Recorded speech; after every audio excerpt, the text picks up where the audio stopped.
Now next up is a story about a serious issue happening right now in Michigan. A funding issue is positioned to create the perfect storm in the most populous area of Michigan that could put recipients of community mental health services at serious risk.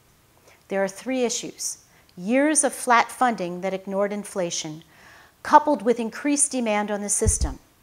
Secondly, the switch from the more flexible general fund dollars to the more restrictive Medicaid funding. And third, rebasing, a process begun at the state level to ostensibly make services throughout the state more equitable. But in reality, rebasing has put 60% of the state's community mental health service recipients in danger of losing services that could prove to be the difference between a long and happy life or an early death.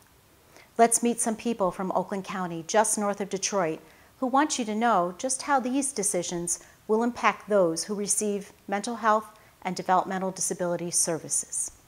Well, the changes basically are in two forms. The first part, not necessarily in this order, but has to do with the redistribution, rebasing, or a rate setting of Medicaid across the state. And that's impacting the amount of Medicaid dollars that are allocated by the state of Michigan to Oakland County. The second is the general funds, the non-Medicaid dollars. Those have been cut back drastically from the state to the local county in this case, primarily because of Healthy Michigan, which is the Medicaid expansion in Michigan, is supposed to have Medicaid dollars take up that gap, and general fund dollars then would be used for other things like roads and prisons and so on. So when you're making cuts of that nature, it gets to the point that it directly impacts the lives of the individuals that we serve. The state is changing the formula by which they determine what each prepaid inpatient health plan gets as a per capita rate. And that has caused some cuts in Oakland County, Wayne and Macomb, and some other places. At the same time as the legislature had given us a 1.25% increase. And so when we go talk to legislators, they're like, what are you talking about? We gave you an increase. And we say, well, yeah, you gave the total state dollars an increase, but different counties had cuts based on this new rebasing formula that the department has done. For the last 12 years, really, not just our program, but throughout the state this is true, we've been on a journey where the inflation continues to reduce the value of the dollar, so the inflation continues to go. And our budgets, the money we get to provide the services to people, have essentially been flat. And over the last few years in particular, not only have the budgets been flat, but the costs of services have increased incredibly. We have 700 more people now to provide services to than we did previously, yet our budget is essentially the same. And another impact, which happened recently, is the minimum wage in Michigan. It's gone from, will go September, from $7.40 an hour to, I believe it's $8.15 in the first increment stage. All right, if you're a direct care worker and you're receiving minimum wage, fine, you're going to get a raise. Where's that money going to come from? In the mental health budget, if you're working in, say, a group home or some other sort of residential environment. Another consequence of action situation. Enhance Incorporated is a private nonprofit. We've been in business about 30 years, and we serve people with developmental disabilities in residential settings.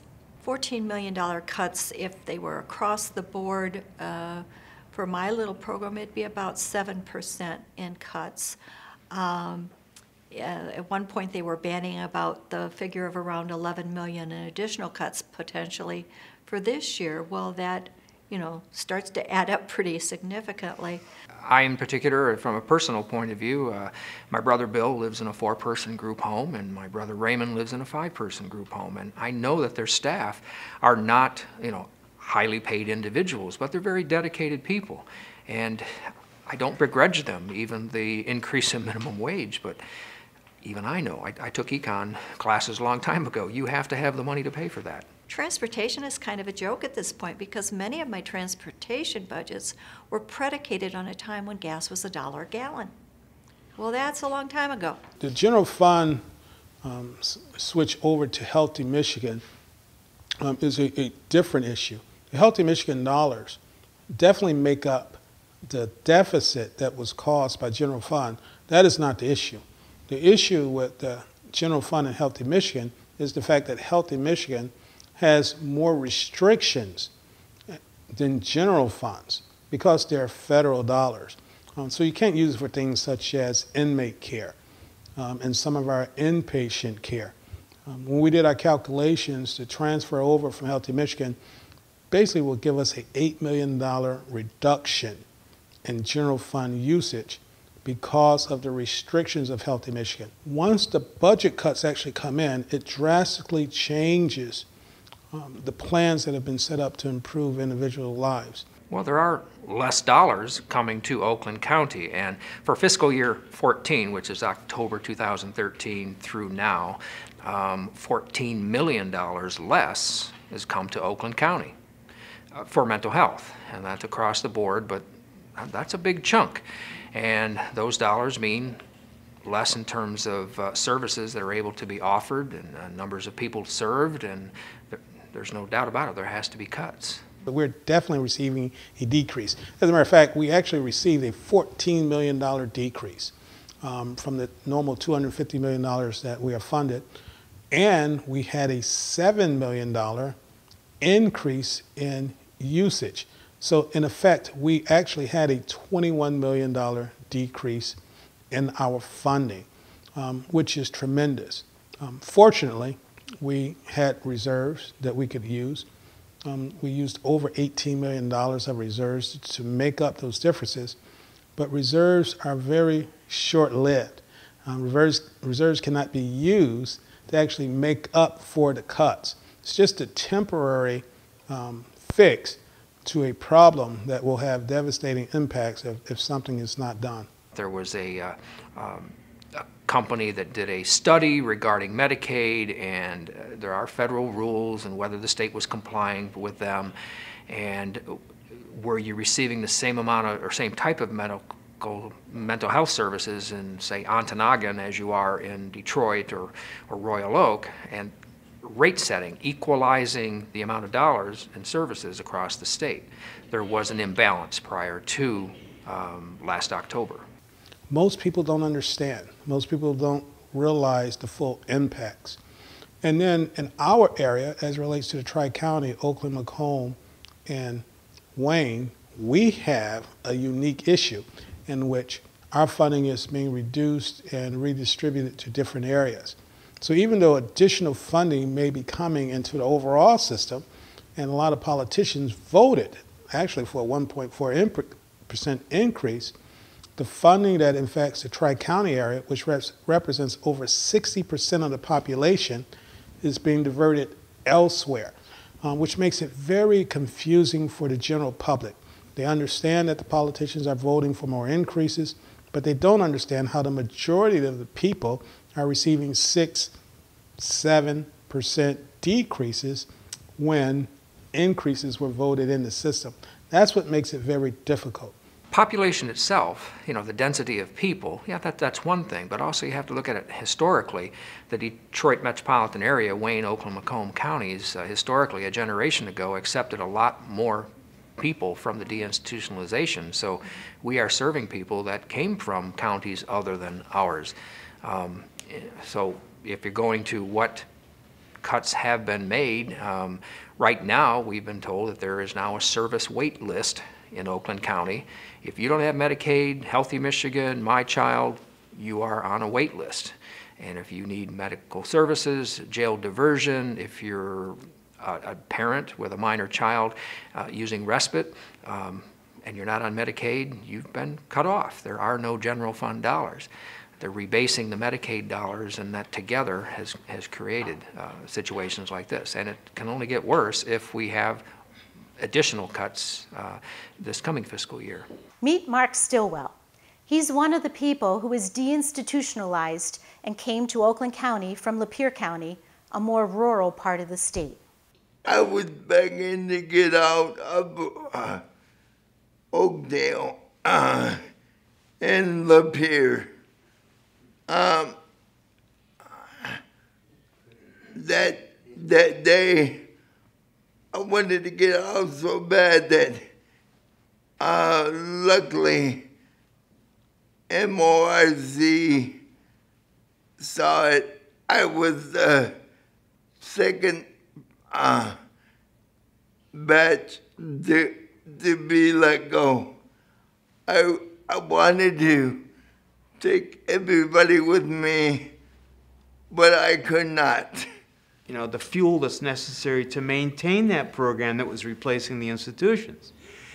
We have to feed that. It costs money to have people live in those homes, and to receive the services and the opportunities that come through being transported to a vocational setting or a job, and go to the park. You know, all of the things that so many, if not all the things that are just taken for granted by me in my life, are things that require funding, assistance, hands-on help, real physical intervention for people like Mark and Mindy.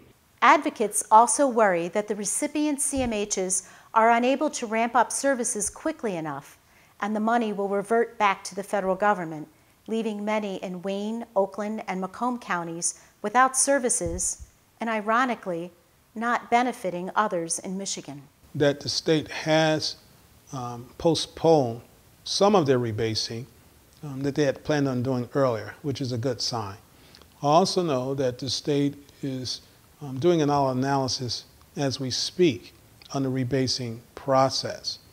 It's important to note, too, that the state must look at the rates. They must rebase just to be actuarial sound.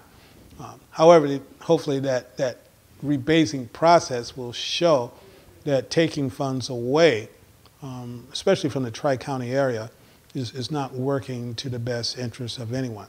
Recently, representatives from Oakland County went to Michigan's state capitol to meet with key staff from the Department of Community Health.